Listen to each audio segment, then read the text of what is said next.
Предлозите беа од различни области, значи најмногу забелешки имаше од секторот театар, мислам при Центарот за култура, значи тие бараат одделување од самиот Центар за култура и нивните најголеми дилеми беа во однос на децентрализацијата, на како таа ќе се спроведе и како театарот ќе продолжи да се финансира понатаму ако се спроведе таа децентрализација, трета децентрализација. Други забелешки имавме во однос на заштитата на културното наследство и правилна евалуација на самата работа на културните работници кои што го третираат самото културно наследство, во однос на авторските права, како тие се третираат и поголема нивна валоризација.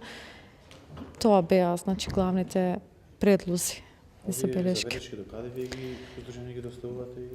Значи, Сдруженијето по спроведувањето на самите дебати во вид на записник кој што се води по секоја дебата ги дава на работната група кој што има работено на документот. Работната група е составена од представници при Министерството за култура кој што самиот министер за култура ги одбрал.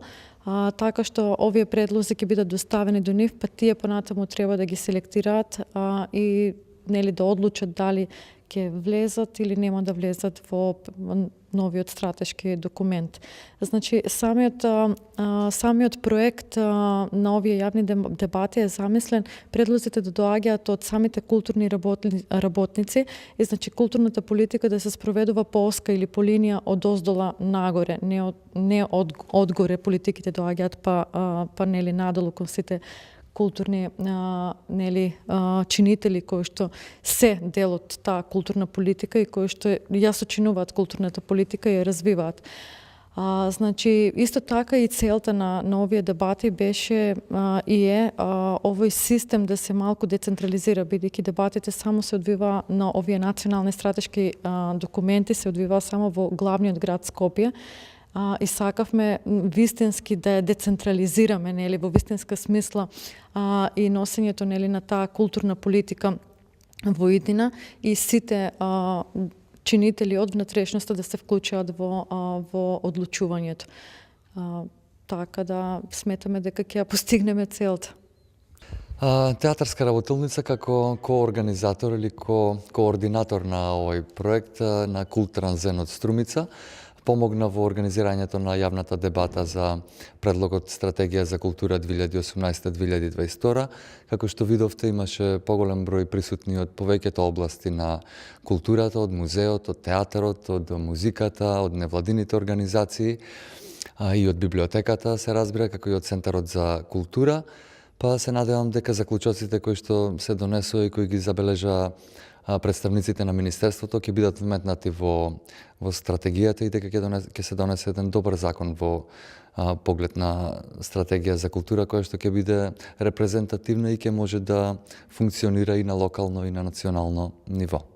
Кои беа најголемите забелешки и на кои полиња? Па најмногу овој пат се говореше за театарот, веројатно затоа што тој има претрпено најголеми штети во последниве години. Како што знаете, во 2004 театарот ја изгуби својата институционалност, стана придружен дел на Центарот за култура со националната програма донесена од 2004 година и го загуби брендот кој постоеше од 1950 година, односно од формирањето на театарот.